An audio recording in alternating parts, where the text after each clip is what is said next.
Vydať sa raz, ale Boh vám vráti 2 raz. Boh hore vidí. Všetko. Raz si hore, raz si dole. Však dajte účet. Za chvíľku dá David na tento Facebook, čo teraz vysiela. Mirek, daj tu ten účet do komentu, už po tretí ti to říká Mirek.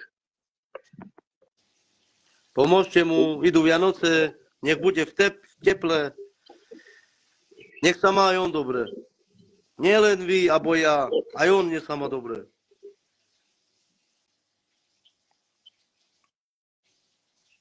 Takže tak.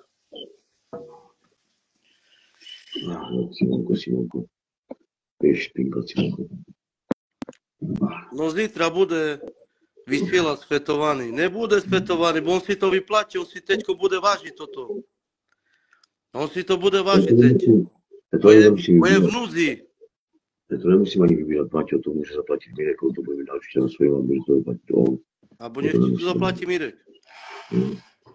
Nebojte sa, on si to teraz bude vážiť, lebo je fakt, je v núdzi, zažil toto, čo nemal. A toto ho postaví na nohy. Jak sa hovorí, všetko zlé je na niečo dobré.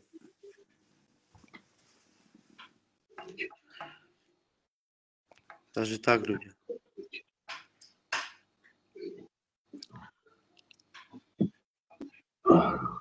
Dobre, David, ja sa budem lúčiť s tebou.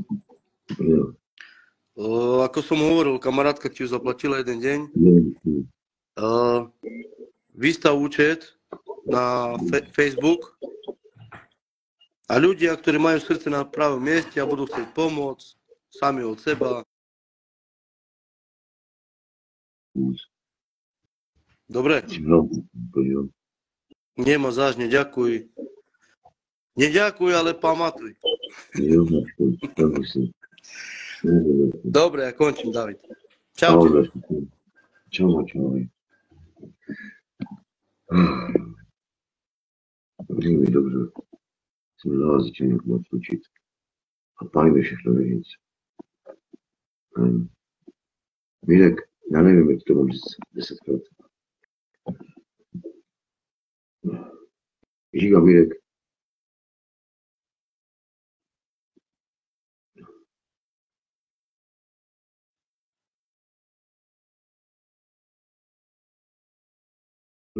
Potřebuji bydlení zepsat, víš? To budu mi psát